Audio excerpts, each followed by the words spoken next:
Sí, es un año bastante complejo para la siembra de verdeos y pasturas especialmente.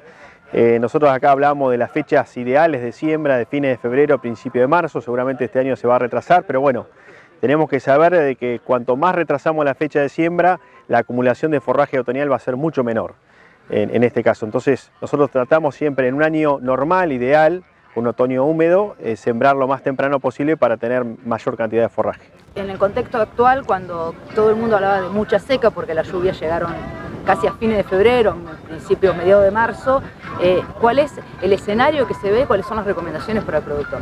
Bueno, habría que elegir primero qué tipo de especies vamos a incorporar como verdeo de invierno. En el caso de la cebada es una especie que generalmente tiene una tasa de crecimiento muy rápido, que nos va a dar pasto y acumulación de forraje mucho más rápido que, por ejemplo, un triticale, que es mucho más lento el crecimiento y nos va a dar pasto más en el invierno. Entonces, cuando nos vamos retrasando de fecha de siembra hay que elegir, por un lado, la especie y el cultivar para acumular forraje temprano. Y lo que es importante, armar una cadena forrajera, es decir, bueno, tengo cebada con acumulación de forraje temprano y puedo tener un raigras o un raigras anual o un triticale que me va a dar forraje más en el invierno.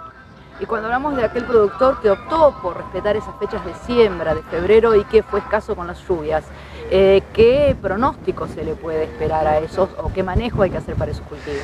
Bueno, hay que ir eligiendo, digamos, dentro de los lotes, los mejores lotes, los que mejor disponibilidad tengan de materia seca. El tema del pastoreo, no sobrepastorear, tratar de buscar que el verdeo pueda sobrevivir en el tiempo y agarrando las lluvias que vienen dentro del otoño. Así que, bueno, es importante eso, de ir monitoreando cada lote, de ver las condiciones de cada sector, de cada lote y empezar por aquellos que tienen mayor disponibilidad inicial como para hacer un buen pastoreo, ¿no?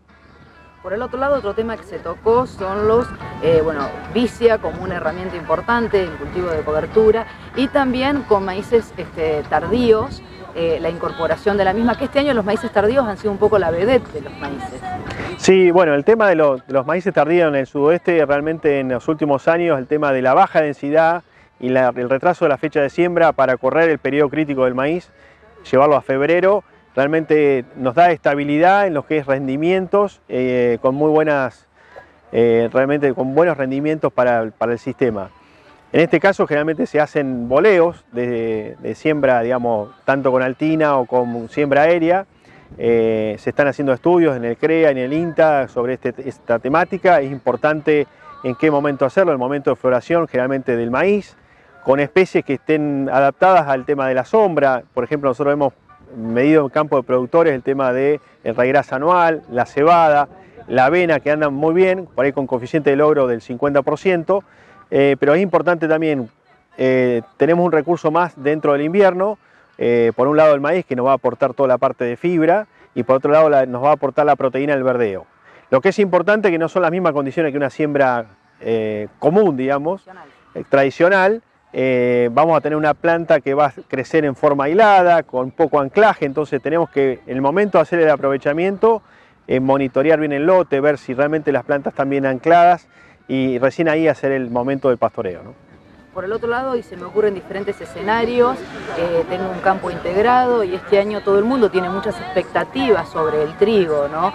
Pero necesito guardar comida para mis vacas después. ¿Cuál es el manejo o las recomendaciones en estos casos? Sí, bueno, en el caso del trigo también, digamos, es una opción más dentro también del pastoreo.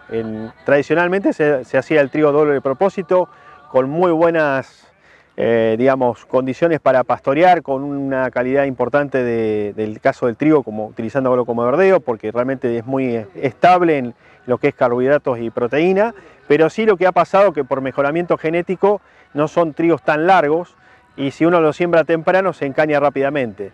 Puede ser una opción como para decir acumulo forraje temprano, pero lamentablemente no hay cultivares de ciclo largo con mucho requerimiento de frío para poder hacer un trigo doble de propósito como en este caso, ¿no? Los sorgos. Sí. ¿Qué utilidad y cómo es el manejo en años que son sobre todo con estrés hídrico y con heladas? Sí, bueno, realmente este año fue un escenario complicado para el sorgo. Lo que hemos visto en el campo de productores que hasta ahora han podido hacer un solo pastoreo. El siguiente pastoreo, el rebrote viene muy lentamente. Lo que sí hay que tener en cuenta es el tema de la intoxicación con nitratos y ácido cianhídrico, que generalmente se da muchas veces cuando teníamos periodo de sequía y de golpe tenemos una buena precipitación, hay removilización de lo que es la parte de nitrato y hay intoxicación. Por eso es muy importante el tema del monitoreo, de entrar animales que no estén hambriados, de hacer un análisis, se hacen análisis de nitrato y de ácido cianhídrico en cualquier laboratorio veterinario, así que es muy importante en ese tema. Realmente este año es un escenario para el sorgo forrajero complicado, recién estamos por el segundo pastoreo y acá en esta zona la primera helada el 15 de abril más o menos, entonces ahí se va a helar, así que hay que aprovechar el sorgo antes para poder, digamos, entrar después a los verdeos de invierno.